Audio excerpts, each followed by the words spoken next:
The regular meeting of the Board of Education of the Perry Local School District is called to order at 5:45 p.m. in the Starbucks Center Conference Room. Roll call, please. Mrs. Seoli here. Mrs. Foley. Here. Mr. Leidig. Here. Mrs. Grega. Here. And Mrs. Trexler. Here, please stand for the pledge. I pledge allegiance to the flag of the United States of America and to the republic for which it stands, one nation, under God, indivisible, with liberty and justice for all.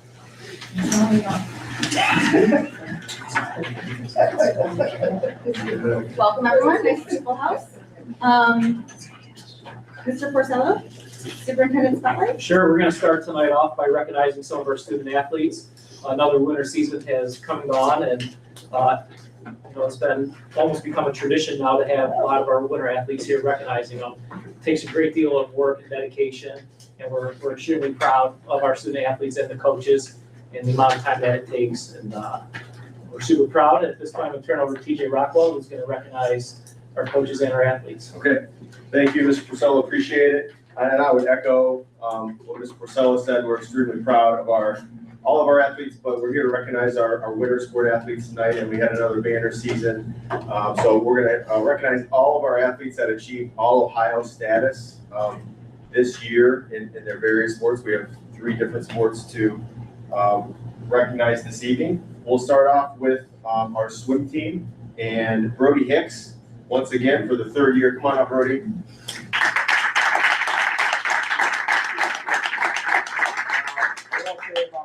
This is his 3rd year as an All-Ohio swimmer, multi-year state qualifier as well, and he pretty much owns all records for Perry Swim at this point in time. All individual records, we have 8 individual records, and then there's 4 relays. 3. You have 2 of the 3, so he's going to go down as the most decorated swimmer in Perry history. So we want to recognize not only for this year, but for all of the years, he has really come in and just dominated the sport for the Perry Pirates. And I'm excited to just found out a little bit ago he's going to be attending Harvard. So congratulations on that.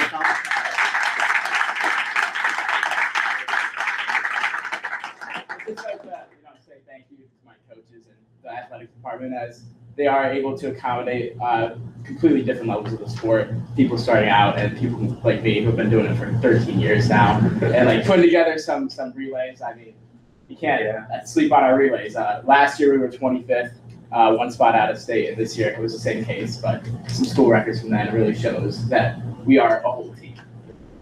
Absolutely. We are, our boys team almost doubled in size this year. I think we actually get to those relay teams, as he mentioned. So congratulations on a great job.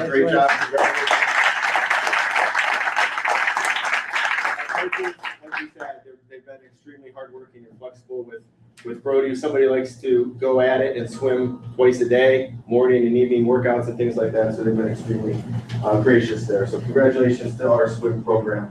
We'll move on to our wrestling program here at Perry, and we have 5 state placers this evening to recognize, 2 on the girls' side and 3 on the boys' side. They all compete at the state tournament, at the OHSAA state tournament, and one big thing there at the Schottenstein Center. It's quite an event. If you've never been, I'd highly recommend it. We have 10 mats going at one time. It's a pretty intense environment.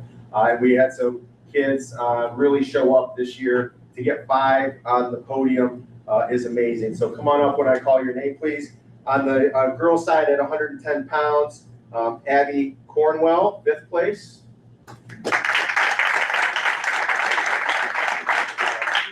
Dominish, 5th place at 115. Moving over to the boys' side, Anthony Trentinelli, 8th place at 144.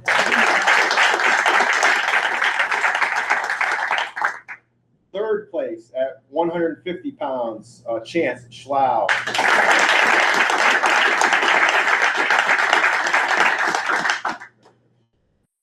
And he's playing a baseball game for us right now, so he's not here. In 7th place at 285 pounds is Trent Taylor. So congratulations.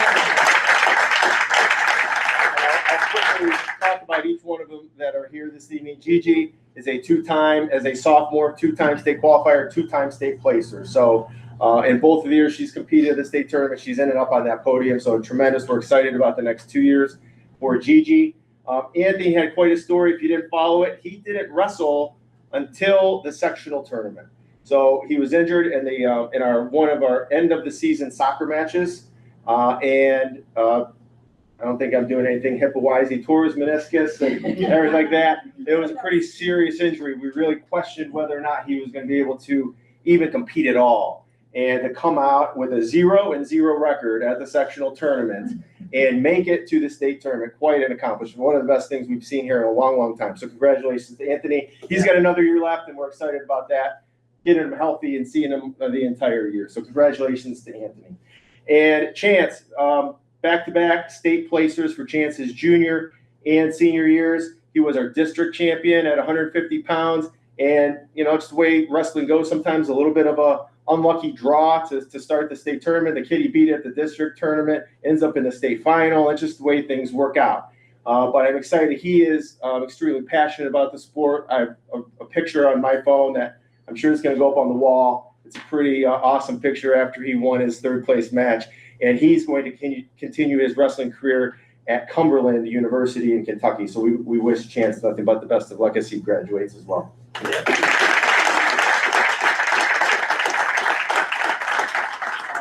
Coach Trentinelli, I don't know if you wanted to say anything, Coach Dominish, but I wanted to thank our wrestling coaches for running a fantastic program and giving these kids the opportunity, very much similar to swimming, the opportunity to compete at a very high level year in and year out at the state level. And we're extremely proud of all of your accomplishments as coaches as well. So thank you very much for your time and your dedication. Thanks, TJ. You covered everything. Okay, good. All right, thanks. Hey, TJ, could we, as we break here, allow people to leave, could maybe we get some pictures? Definitely. Let's do that. I have one more athlete. She's not here. Emily Meckenbauer was our state champion at the indoor track meet this past winter. She is our defending state champion at the outdoor meet in Columbus. So she achieved that as a freshman. So she is about a foot away from breaking the Division II State of Ohio record in the shot put. We had to actually go out and buy a special tape measure that doesn't stretch. Dr. Bassett probably knows all about that. So it's one of those things that we're excited about, obviously what she accomplished this winter, but I know she's got bigger, loftier goals ahead of her as well. So we're excited to go spend some money on a steel tape measure. So hopefully she's our Division II all-time shot put record holder. So that's it, but she's not able to be here with us tonight. But congratulations to Coach Richards, Coach Thomas, who are indoor track coaches, and Emily on a fantastic winter, and looking forward to a fun spring. So hopefully we're back here in June with some bigger news there. But yeah, we want to do some pictures. Sure. Yeah, let's make sure we get some pictures. Right. They don't want to see the whole meeting. Yeah, right. So, Congratulations to everyone. I know it's a big accomplishment to do as much as you guys do and succeed at such a high level, both academically and athletically. So congratulations. If you guys do want to cut out, you are more than welcome to go. You're welcome to stay as well. Congratulations. Make sure they get all. Totally we did it. yeah, maybe just Good luck. right up here. I don't want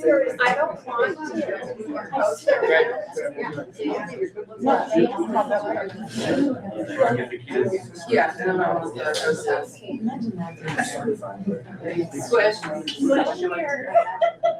One, two, three. I'll do one more. Done? All right, Coach is.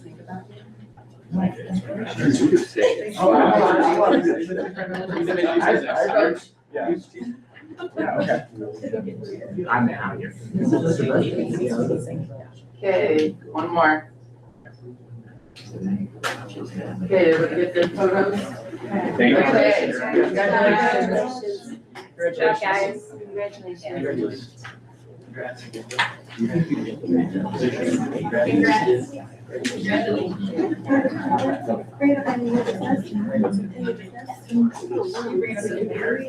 Okay, that's fine. I know I can do it now.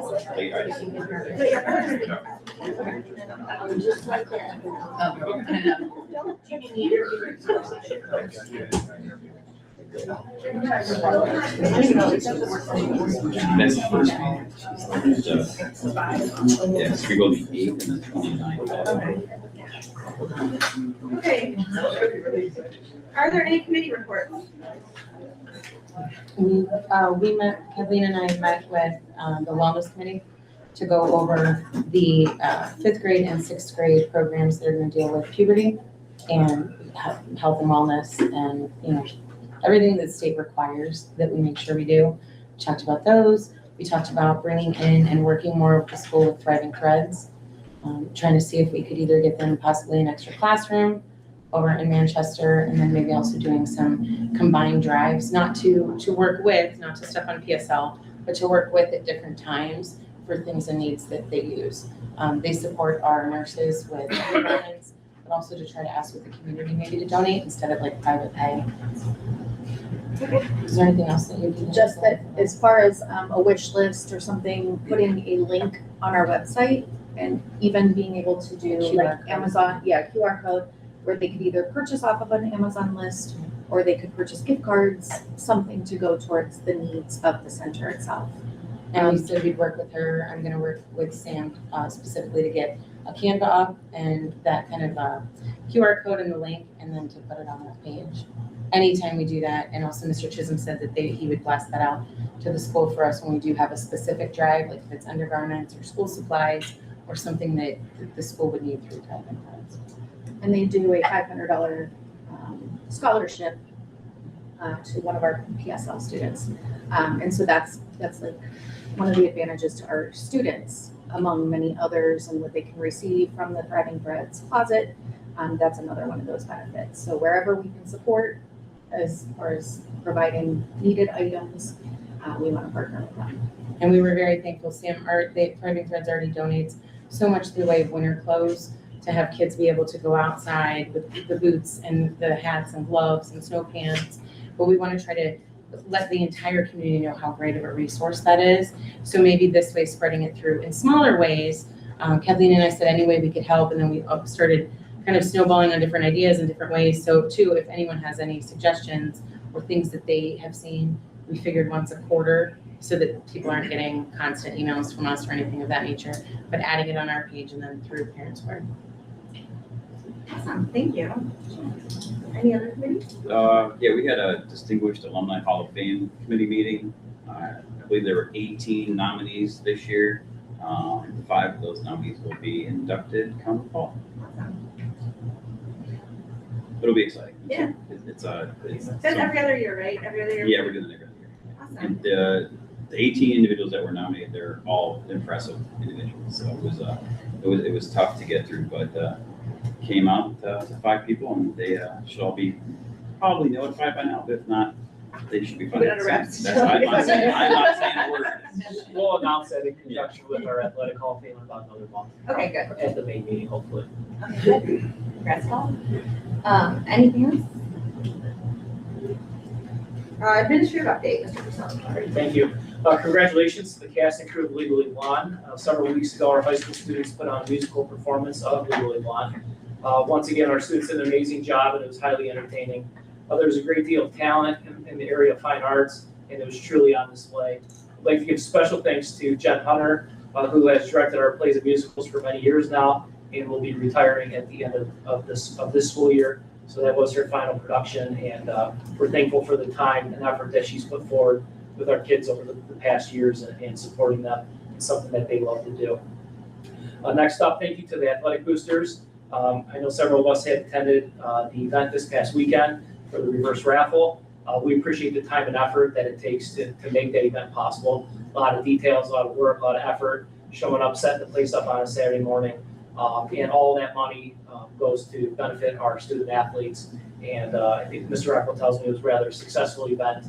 And it takes the community to come out and support those type of events. So special thanks to our community as well for always coming out to do and donate money for our kids. Next up, District Art Show. Please consider joining us next Thursday, April 23rd for our annual District Art Show and Student Learning Showcase at 5 p.m. Also that night, our 5th and 6th grade concert will take place in the Goodland Theater at 7 p.m. And now we are entering official concert season. April 16th is the PHS PMS Jazz and Buccaneers concert. April 21st is the high school spring concert, and the April 22nd is 7th and 8th grade spring concert. So a lot of opportunities to come out and see our students perform and watch their growth from the winter season to now. We also look forward to commencement on Sunday, May 17th at 1 p.m. as we will recognize and celebrate the accomplishments of the class of 2026. Scoreboard, you will see this later on tonight's agenda. I know we've talked about it in many work sessions and different opportunities that we've had. I'd like to give special thanks to TJ Rockwell and Jim Smith, as it takes a lot of exploring conversations with vendors and really trying to get the best option for our district. Our current scoreboard, as a reminder, is 20 years old, and many parts are no longer supported for replacement. It also takes up a large chunk of the brick wall that's behind it, which we have to take into consideration when looking at replacement options, because we don't always know what's behind that board. I do have good news. Mr. Rockwell, over the last 45 days, has received over $20,000 in commitments each of the first 3 years. And the total right now stands at $63,000 of donations through sponsorships that would appear on a video board, which is only possible if you have a video board. And a lot of the vendors that he has talked to are excited to be part of that and report back that advertising at high school events is really beneficial to their business. So at that pace, the scoreboard would be expected to last 15 to 20 years. The cost would be fully covered by donations if we maintained at that similar pace.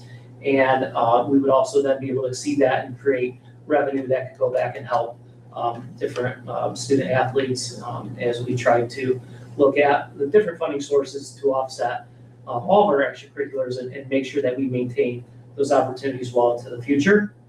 The other good news about the scoreboard is that it does provide an instructional and academic opportunity for our students that are interested in broadcast.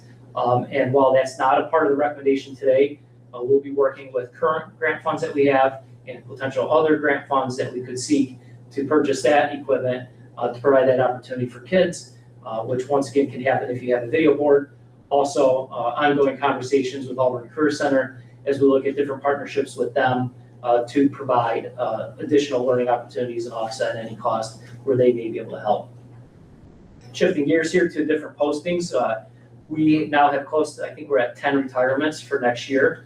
And we will certainly recognize all of our retirees and the accomplishments and everything that they've done for the students of Perry at the May board meeting.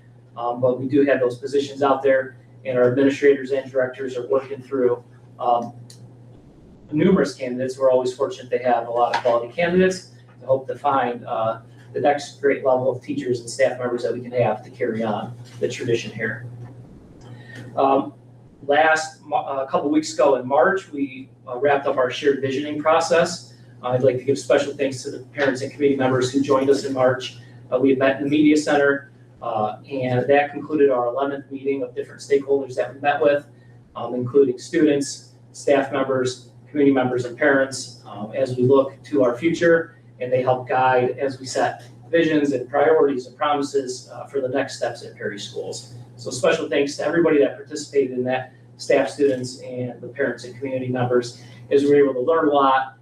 We took detailed notes, thanks to Mr. Kellogg at all those meetings, and the next step is to break down all that information and try to gain clarity around what we learned. And finally, the data center remains a topic throughout our community. I want to thank the Board of Education for their ongoing dialogue and advocacy for our students of Perry Schools in all areas, but specifically the topic that continues to rise to the top in a lot of our conversations is the data center. We are now reaching 2 years of that ongoing dialogue and advocacy, and I would recommend anybody that is interested to look at past meetings. We've invited different experts in to share on those topics, and we'll continue to do that to advocate for the well-being of our students and the financial impact that it could have on our district, both short-term and long-term. And that concludes my administrative update. Thank you, Mr. Porcello. Public participation. Mr. Tharp. I'm gonna set the timer just because it's easier to keep track of, so. Sure. If it beeps, sorry. It's all right. We like to be consistent in our practice, so welcome, and Thank you. please just state your name and your address. We always do that. That's fine. Yes, ma'am. Thank you. Daniel William Tharp, 3119 Parmley Road here in Perry. What I'd like to say is just from January 1991 till October 8th, 2008, I was one of the finest custodians Perry Schools ever had or will have. I'd probably still be here if it wasn't for a certain few individuals that I won't name here now.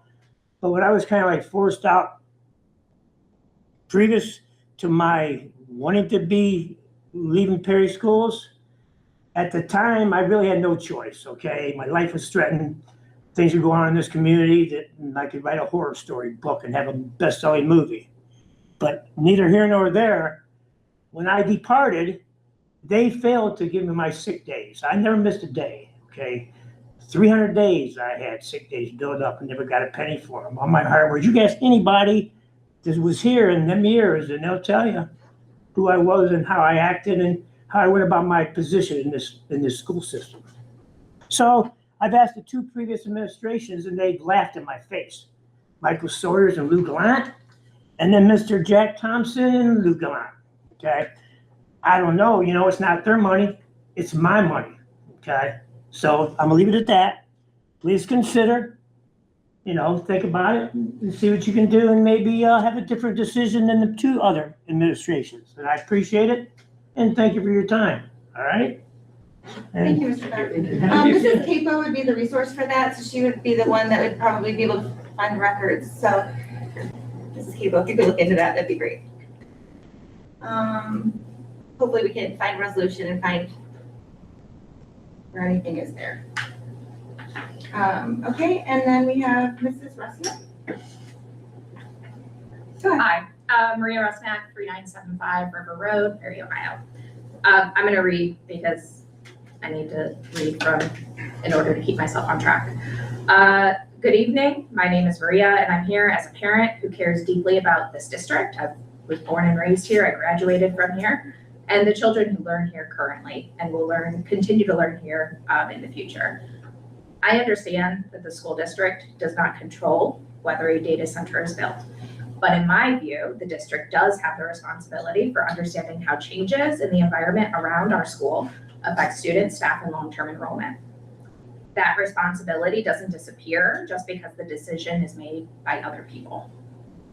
For my family, this is personal. Both of my children have immune-related conditions. Their bodies react more strongly to environmental stressors like noise, air quality changes, disruptions to routines. They're not alone. National data shows that nearly 1 in 3 young people now live with a chronic condition such as ADHD, asthma, autoimmune disease, or anxiety, and that these conditions have risen significantly over the last 20 years. Recent national surveys also show that mental, behavioral, and developmental disorders in children, including ADHD, anxiety, and learning differences, have increased in recent years, now affecting more than a quarter of children. ADHD alone now affects about 1 in 9 US children, and that means a growing share of our students are more sensitive to noise, stress, and environmental change than in past generations. A data center next to a school introduces constant low frequency noise, generator emissions, construction dust, heat output. Even when these meet regulations, they can still affect children who are medically fragile, neurodivergent, or anxious. These are student impact issues, not political ones. We've also learned that the developer has removed the promised cross-country path. And while that is a direct loss of opportunity for our student athletes, and I'm a cross-country parent, so it is what it is, and for PE programming.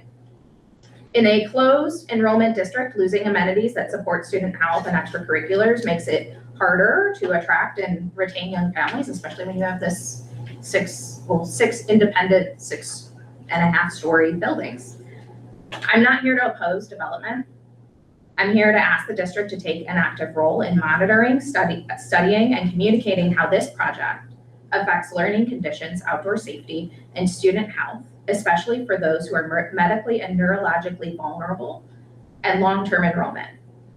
My concern on the long-term enrollment is, I know as a parent, I would not want to bring my family to a school that houses a data center across the street. That's something that we can't figure out here and now, but it's something in 10 years where's our tax base going to be? Are we going to have more young families in our population? Thank you, Ms. Smith. Just to give a little bit of history on this, does anyone have a problem with going into this a little bit right now? Don't mind it all. Not at all. Okay, we do still have the walking path easement on the property. It wasn't necessarily listed as a cross-country easement, but we have a 50-foot easement around the perimeter of the Champion Farms property. That isn't anything that the developer has given up or anything. We still hold that easement. Back since, in 2017, we purchased the property in a lease agreement and immediately leased it back to the township, the JED, and the village. That was paid off in 2022.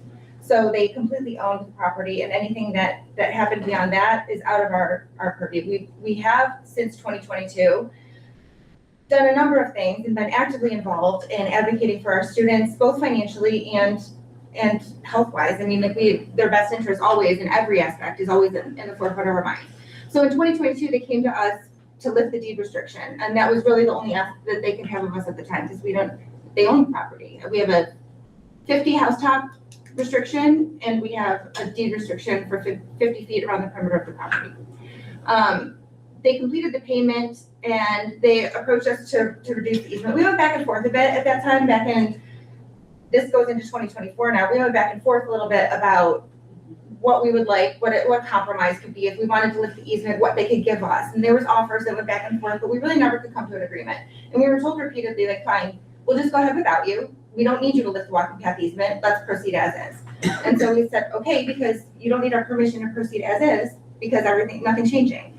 So that's where it ended for us. I mean, until more recently when we've been requested again to lift the walking path easement, but nothing has been decided on as of now. Not more recently, not in the last couple, I don't know, it's been a little bit. So we have been meeting with the village monthly for a while, a couple of the village officials, to express our concerns and to make sure that, we want to be able to be brought to the table, because anything that you mentioned that we're going to have to do to look out for our students is going to cost money. So we want to obviously make sure it's not all about money, but we want to make sure that we have the means and the stability to take care of our students long into the future. It's not about an immediate, payout or an immediate, playground or anything like that. Like, it's long-term stability for our students and being able to do what we need to do to keep them safe and their best interest in mind.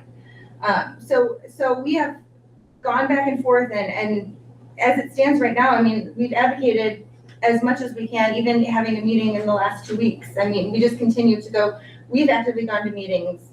So rest assured, we are advocating and doing what we can, and we are keeping our students' best interest in mind. A lot of the concerns are concerns that it's really on the village and what they decide to do moving forward, and we can advocate for it as much as we want to, but sadly, we just don't have any control over it.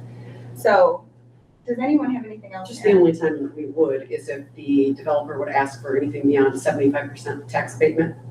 Then it's required by law. That was changed a few years ago, right, Mrs. Kimball? That then the school board would be asked to whether they want to approve that or not. Anything above 75%. Make sure I'm saying that right.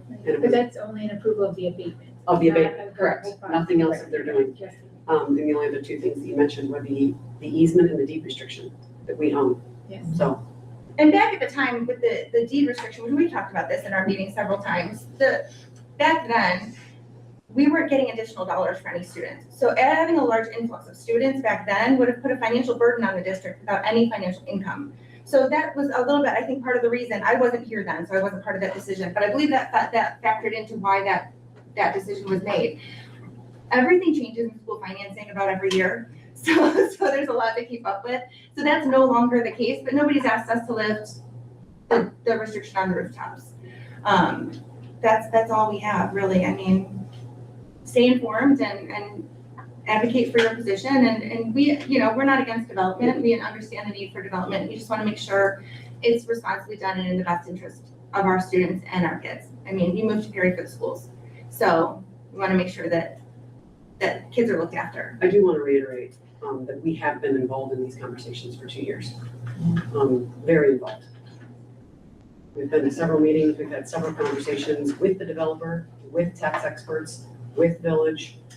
multiple people. We've had our part of our due diligence to do as much research and as much homework as we can. As Mr. Porcello mentioned, and maybe Vicki mentioned, that if anybody wants to go back and review the meetings, they're all on YouTube and they're viewable, and it's very clear what the developer said in his own words, and it's not our words, it's his words. We asked a lot of questions, and we also asked a lot of questions of the tax expert that came in November of 2024 to be exact. And I believe the other meeting was October of 2024. So, The fourth, maybe? yeah, October 4th. And we've been updating It's been ongoing. Yeah, we've been updating in our own meetings throughout that time because of the closing costs and the closing deals, because, with closing with the easement and going through all that. So there's been continuous updates because we've had a lot of back and forth with trying to come to those agreements. So as it stands right now, we advocate, we do what we can, but we don't have authority to stop anything or push anything forward either way. I do think from an environmental aspect, what you mentioned was critically important, talking about the construction, because through all of the meetings that I attended as a member of just the community, and then also at the village meetings and the village meeting of the senior center, none of that addressed the actual construction, environmental costs, and really when I say costs, I'm talking about like the respiratory issues, the ADHD issues you mentioned, the noise pollution. When they talk about it, I feel like we hear about the New Albany data center, but when we're talking more about this company, they're going to have different ways that they build and materials that you use. So I thank you. I took a bunch of notes on what you said. I do think that would be critically important. So maybe we could add that with the things that we do when we do mention to them, looking at those environmental aspects and those environmental studies, because I have not heard, at least in the things I've noted from the village, that specific component be mentioned. I think that was important to And yeah, and as of right now, we really don't know what to prepare for because we don't know what it's gonna look like. Yeah. So we don't know what's coming. We don't know anything really. We haven't seen a site plan. We don't know really anything about it. So as the time comes, we'll be prepared. We just continue to ask that people come to us for information regarding the school, for financial information. This is CAPO is the best source. Things change often. So something that was the case 6 months ago may not be the case today. So she stays up on all the fun financial information. Don't know how she does it. And just to We piggyback, appreciate you. yes, very much. As far as the proximity, we hear a lot about New Albany but this is right in our backyards in residential areas across from the school. And so that needs to be taken into consideration, that this is not just a developmental project that's out in the middle of nowhere. We are putting it right across from the entrance of our school.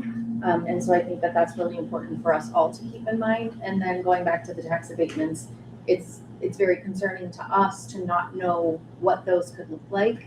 And in order to be able to support this particular development or not, that is a crucial question to us, understanding what are the financial impacts. And we just don't have those answers yet. So we do have Tiffy and Nikki are on the committee that goes to those, and they bring the information back. We've been talking with the village, and they've told us that they will bring us into the meetings and let us, that's what we've been advocating for, is a seat at the table. So, and we've been told that we will have that, so we're looking forward to hearing what is to come with uncertainty, as everyone else.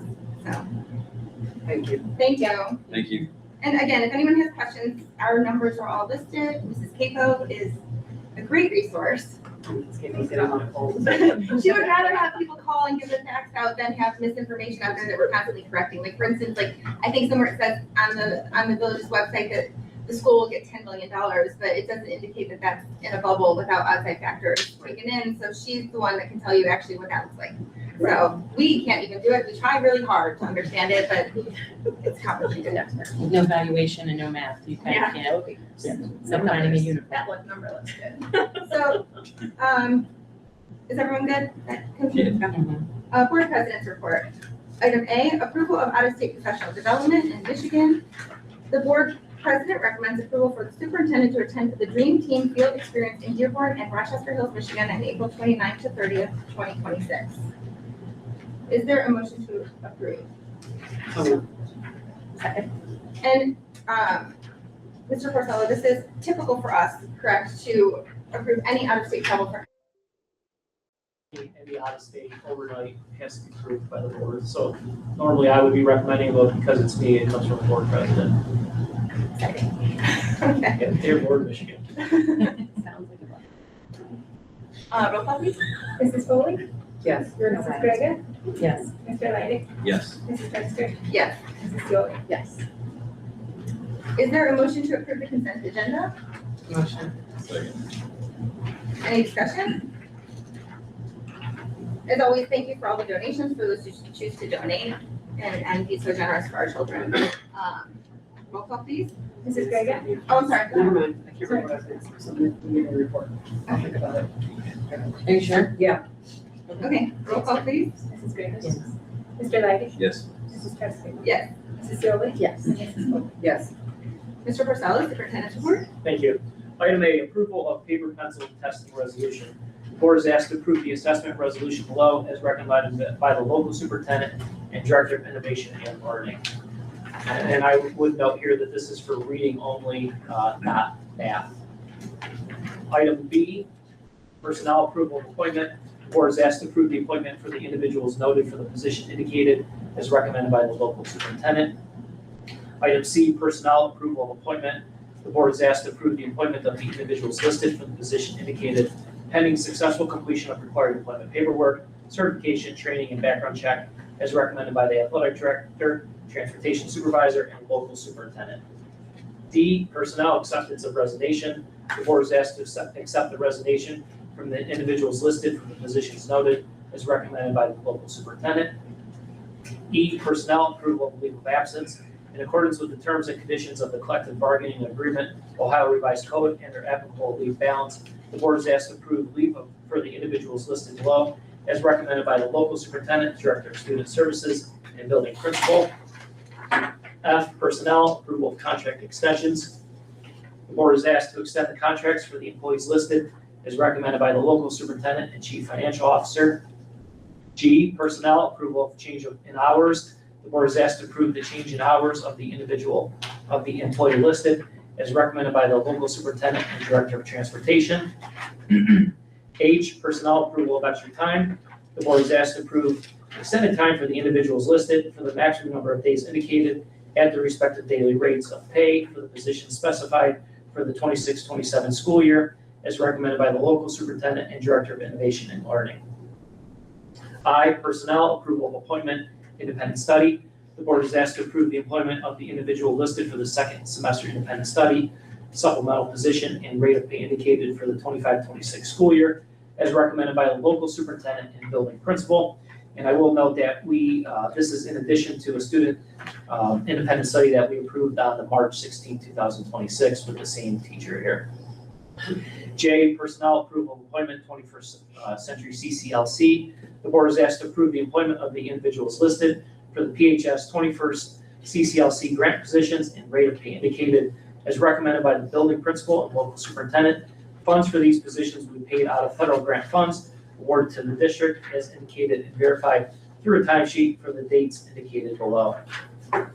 K, personnel approval of appointment, summer stretch. The board is asked to approve the individuals listed for the summer stretch position noted as recommended by the local superintendent and building principal. L, personnel approval of appointment, non-athletic supplemental. The board is asked to approve the individual listed for the 25-26 non-athletic supplemental noted as recommended by the local superintendent and building principal. M, personnel approval of appointment athletic supplemental.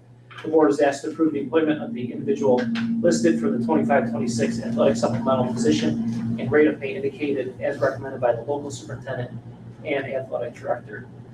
And personnel approval of appointment summer cleaning. The board is asked to approve the individuals listed for the summer 2026 position and rate of pay noted pending successful completion of required employment paperwork, certification, training, and background check as recommended by the local superintendent and director of maintenance and operations.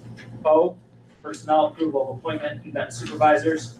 The board is asked to approve the employees noted for the positions listed as recommended by the local superintendent and building principal. P, personnel approval of appointment substitutes. The board is asked to approve the individuals noted for 25-26 daily substitute positions listed pending successful completion of required employment paperwork, verification of proper licensure, training, and background check as recommended by the local superintendent and director of innovation and learning. Q, approval of policy second reading. The board is asked to adopt the new / revised board policy listed as recommended by the local superintendent. R, approval of policy first reading. The board is asked to consider the following revised board policy as a first reading for future action as recommended by the local superintendent. Draft policy is available for review below. And this concludes my superintendent's report. Thank you, Mr. Porcello. Is there a motion to approve? So moved. Second. Any discussion? Roll call, please. Mr. Leidig, Yes. Mrs. Custer, Yes. Mrs. Seoli, Yes. Mrs. Foley, Yes. Mrs. Grega. Yes.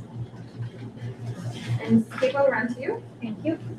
A, approval of financial reports. The board is asked to approve the financial reports from March 2026 as recommended by the chief financial officer. B, contracts and agreements, Lakeland CCP 2026-27. The board is asked to approve the 2026-2027 CCP Lakeland service agreement as recommended by the chief financial officer and building principal. C, contracts and agreements, exceptional kids therapy 2025-26. The board is asked to approve an agreement with exceptional kids therapy services, physical therapy services to be provided for identified students at a rate of $72 an hour for the 2025-26 extended school year program as recommended by the chief financial officer and director of student services. Duration of services will be determined by each student's ESY team meeting. D, contracts and agreements, exceptional kids therapy 2026-27. The board is asked to approve an agreement with exceptional kids therapy services for physical therapy services to be provided for identified kids at a rate of $72 per hour, 8 hours per week, plus up to 4 additional hours per week as needed for the 26-27 school year, a maximum of $31,104, as recommended by the chief financial officer and director of student services. E, contracts and agreement, Panorama. The board is asked to approve a 1-year service agreement with Panorama Education for MTSS services effective July 1, 2026 to June 30, 2027, in the amount of $21,679, budgeted from student wellness funds, as recommended by the Director of Innovation and Learning and the Chief Financial Officer. F, contracts and agreements, Ohio School Council. The board is asked to authorize the Chief Financial Officer to enter into an agreement regarding the electricity purchase program of the Ohio Schools Council to secure competitive procurement of electricity, as recommended by the Chief Financial Officer. G, approval of expenditure scoreboard. The board is asked to approve an expenditure to Rev Neon in the amount of $244,888.20 for the purchase and installation of the new Watchfire scoreboard for Alumni Stadium, as recommended by the athletic director, chief financial officer, and superintendent. H, approval of expenditure sound system. The board is asked to approve an expenditure to ISC Audio Systems LLC in the amount of $52,268.36 for the purchase and installation of a new sound system in Alumni Stadium, as recommended by the athletic director, chief financial officer, and superintendent. I, resolution, Ohio Schools Council bus purchase. The board is asked to approve a resolution below regarding the purchase of 1 school bus in the amount of $148,260, as recommended by the chief financial officer and the director of transportation. J, approval of expenditure corrective action, Camp Fitch. The board is asked to include an expenditure to Camp Fitch in the amount of $16,120, previously approved at $15,660 on November 11, 2025, for the 25-26 sixth grade camp trip, as recommended by the chief financial officer, local superintendent, and building principal. And this concludes my superintendent's report. Oh, my. Sorry. Oh, you switched. Thank you, Ms. Capel. Is there any discussion? Nikki, we need to Sorry. remove E. We just spent a lot. Can we amend, who made the motion? I don't think. Did What, anyone for Jen to be mention super? Oh. She motioned that. Sorry, we forgot to tell you. All right, is there a motion to approve everything except for item E? So moved. Second. Is there any discussion on any of the, I have a lot. okay, Sort of. so let's remember I to come remembered back to some of it. item E, somebody don't let me forget to come back to E. Back to your original, when you were talking about the scoreboard and securing those, contracts. Thank you, Mr. Rockwell, by the way, for that. That's very helpful. So as we do talk about purchasing that, our goal then financially is to get enough, donations, is if I'm understanding correctly, that eventually over time, the scoreboard would be paid for, right? Sometime throughout the life of the scoreboard, it'll end up being break even at some point. If we continue the pace that Mr. Rockwell's on right now, by year 12, it would It would be be, paid for. yeah, we expect it to last 15 to 20. Is that a Yeah, that's reasonable accurate. So, expectation? Our current Our scoreboard current board is 20. Good, thank you. That's what I wanted to make sure that was clear to everyone that this will end up being paid for at some point. And the same with the bus question, I would go to the bus because that's obviously another significant purchase. Yes. The lifespan of a bus. We've been getting about 20 years. They recommend probably less, but with our mechanics, we'll be able to get about 20 years. Thank you. I think it's important to point that out because it's not something we purchase very often, so. We do purchase one a year Yeah, almost, but to replace. Exactly. There's a cycle that There's we're a on. cycle, and we're on the cycle like we were projected to be. So I just want to make sure we're clear because we And I should should- point that out. Add to, we did get a new bus this year. This is actually a bus that'll be coming for next year. It's just You have to the order way so that far, the bidding works, you have to do it now. Yeah. Ordered, so. The other thing was the self-guided piece on the panorama. Who is the self-guided piece for? I'm noticing, it's under the technical support or panorama support services. So is the self-guided piece directly to staff or is that to students? Self-guided survey tool. The student-facing survey goes 5 through 12, and the teacher-facing survey goes K-8. So students themselves are in 5th grade? Yeah. Or up through? 5th grade up through 12 Through through the 12. student-facing survey, Okay. and then the teachers do is the teacher-facing survey that's kindergarten through 8. Self-learning and resources 24/7 access.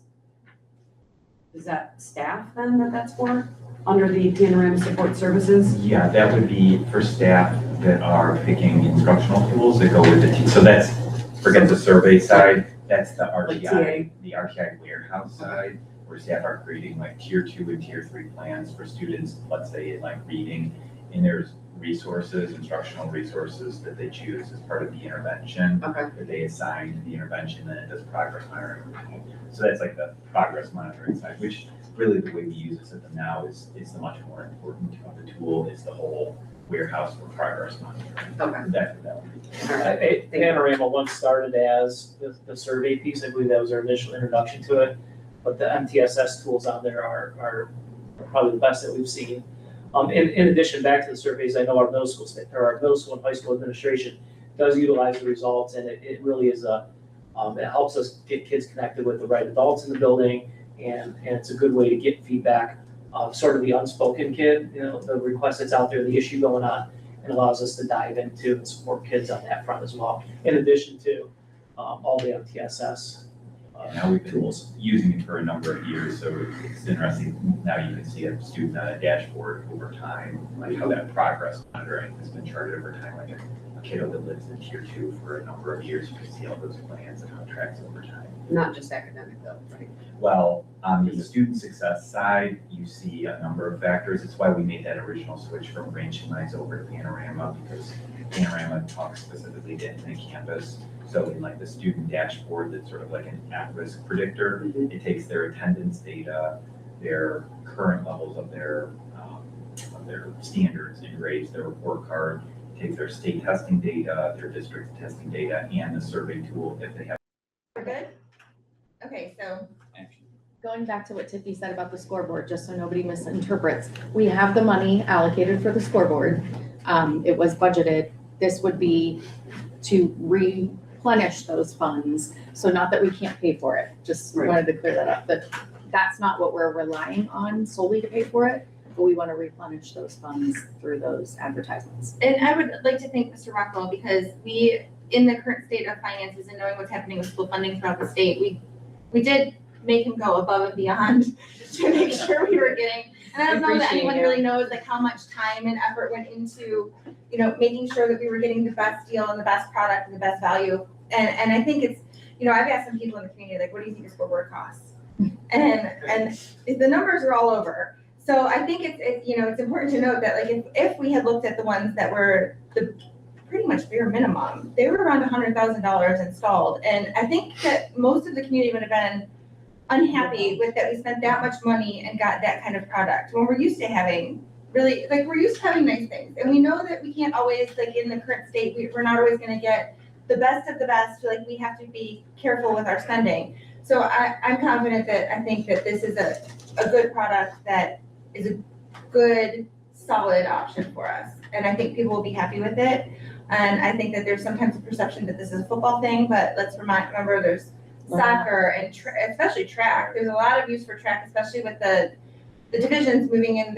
They added more divisions to a lot of the sports. And so now we have a chance to be a host site for more different events, which concessions brings in money and other things too. So thank you, Mr. Rockwell, for knowing probably more than the average person does about every kind of scoreboard. And I really appreciated your willingness when we originally started talking about this. We knew it was already on the budget. We knew we had been accounting for it. It was in Jim's reports as well with campus maintenance. But when we had suggested and said, how can we brainstorm a way to, one, with the sound system, bring it so that our kids can learn from it. We can tie in that learning goal, bring something with technology for how fast it goes. This would be huge for someone who wants to be in any type of media development. But then when we all started brainstorming, okay, how can we use this to the best of our advantage? Not just the cool ads that we see on scoreboards like at Menor or Kirtland, where this is very similar to, but you really did take the next step when we said, how about sponsorship, and let's run with it. So I thank you very much, because it takes what we do to try to be fiscally responsible to the next level, because we have partners in it all through the community. So thank you very much. Yeah, thank you. These conversations, people don't realize happen because they're happening in our work sessions. So Right. we asked Mr. Rockwell to come in and present to us. Poor Mr. Rockwell spends a couple hours here during work session But we showing need us more- all these, and then we hammer with questions. So come on, you can do it. You gotta take it. He's gonna get tired of seeing all of us. He's like, we've talked to you a bunch of times. So the timeline to begin this would be, we expect that it would start, June 22nd is the estimate, so they, pending approval, we'll get the PO rolling, and it's about a 10-week lead time to get this equipment in. So that would put us on a June 22nd to July 3rd timeframe to get the old board off of the wall and the new board onto the wall. So that's a good 2-week window. It shouldn't take that long, but obviously with weather and potential delays, but by, knock on wood, July 4th, everything should be installed, and then we will start the next phase of, getting kids involved in learning and all of that kind of things. And it fits Mr. Smith's schedule. It does. Get used to involved in Oh, everything. yeah, no, I would like to thank Just wanna Jim make sure. publicly for his time. We've worked on some projects over our years together, and if you don't know Jim, he's extremely detailed, and he's a great asset to our school district because of that. Just going through this process, I learned firsthand that if it's not on there, they're not responsible for it. So he really was the one to hold we really got it down to 2 companies, both of their feet to the fire, so to speak, to make sure that we got exactly what we wanted, and that it is a turnkey operation that our maintenance staff is extremely busy, as you all know, in the summertime, and there's going to be little to no interaction from our maintenance staff. It's going to be a turnkey operation from roughly on. Good, great. good, thank you. Thank you. And thank you, Mr. Chisholm, for your explanations too. Thank you. any other discussion? On letter E.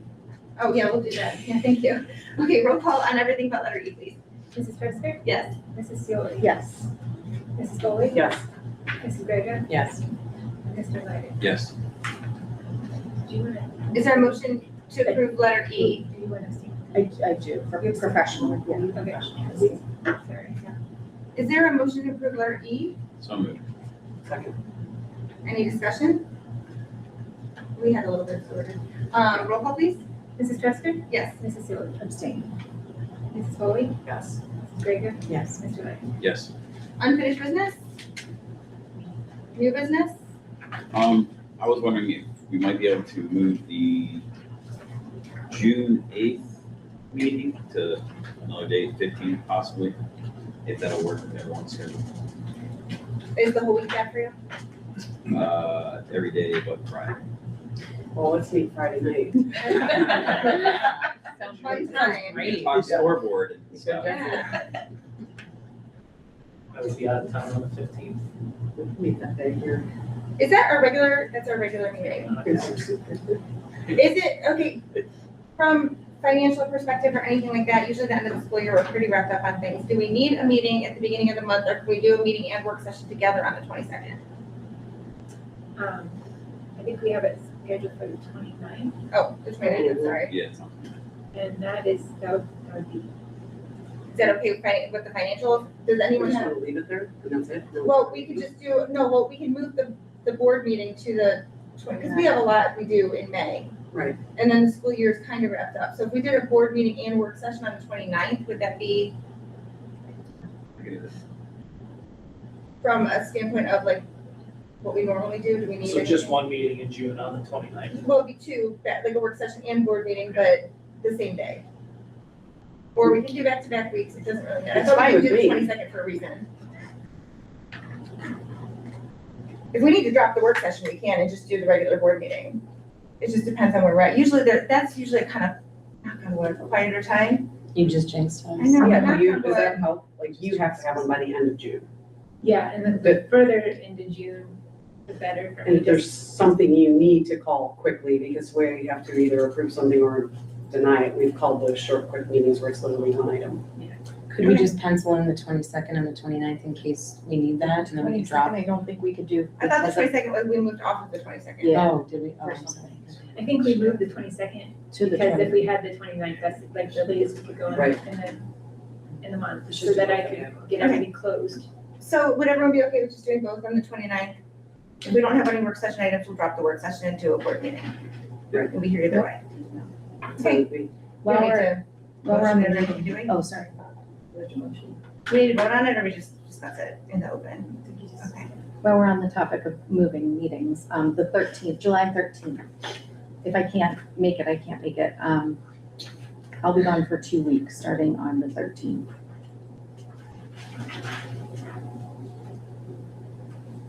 So I would miss, Are you missing both meetings then? that's what I'm trying to figure out. I think I'm back the 28th. And that's the only week that we have no sports is the 28th.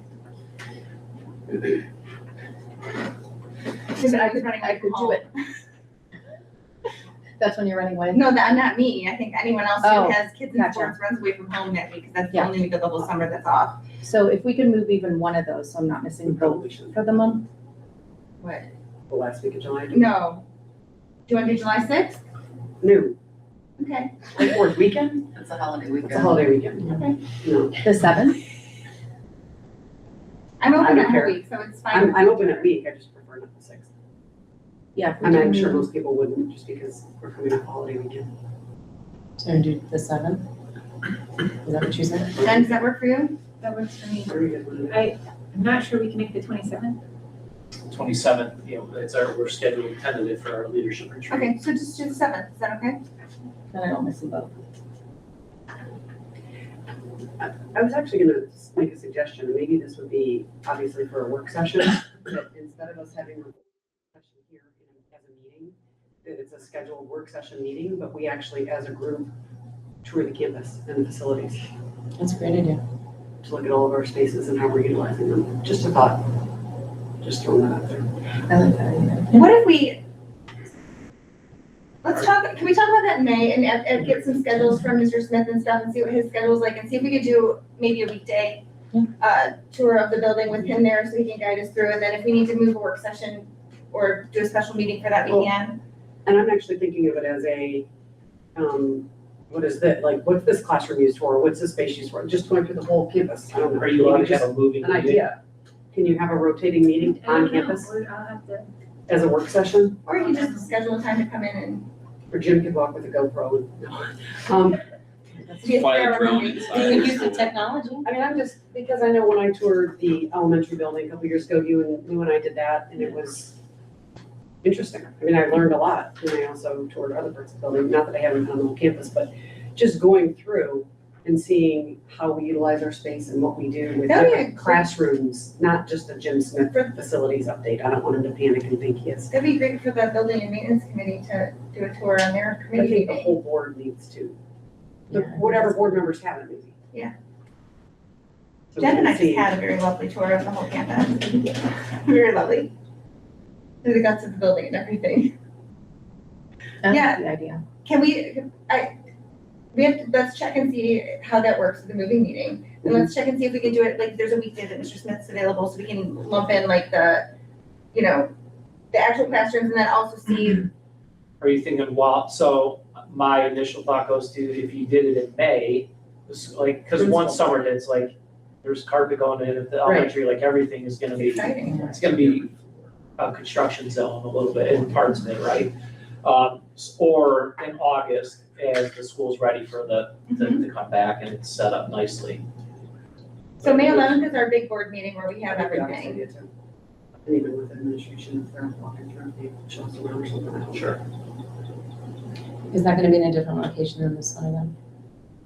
Probably to, And really, it was just an idea, I'm not asking them Yeah. to figure it out, I was just thinking about to honor the retirees. something like that being Yeah. helpful for our board. It's just problems with the details of it. We have the work session on the 27th that we can talk that through and try to figure out what that looks like. Does that work? And then we can, but like now we know to like, you look into Sure, yep.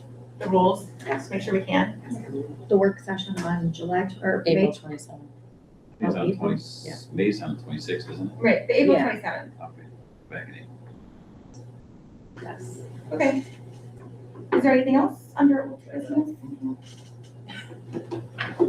Unfinished business, new business, She's not correspondence and announcements? We have not really had any communications to us, have we? Have we had any letters or anything? Yeah, not to the board? No. The district art show and student learning showcase is Thursday, April 23rd at 5 p.m. The next regular Board of Education meeting is scheduled for Monday, May 11th at 5:45 p.m. in the Tarbrook Center Conference Room. Is there any other public participation? Can I jump in here on the location of the May 11th meeting Can. with, I think 9 and 10 retirees? Oh, What setting would we like? media center is usually where we go. Does that work well, do you guys think? We usually do the high school media center I for thought it was the, just last year, yeah. so, because then they do the little reception outside and then we just go inside. Does that work for everyone? Yeah. Yeah, it's a good setup. Over there. It's a little more It's a personal nice than setting. the theater. And you can do the reception out in the cafe area, artist cafe area. Okay. Any no other public participation? And then we are going to adjourn to executive session. Oh, I'm sorry. Pursuant to Ohio Revised Code, section 121.22G1, I hereby move that the board adjourn to executive session for the purpose of considering the appointment of a public employee or official of the school district and for the evaluation of a public employee. Is there a second? Roll call, please. Mrs. Seoli? Yes. Mrs. Foley? Yes. Mrs. Gregor? Yes. Mr. Lady? Yes. And Mrs. Dressler? Yes, and we do intend to have, action after that as on the agenda. So, if anyone would like to say, you don't have to.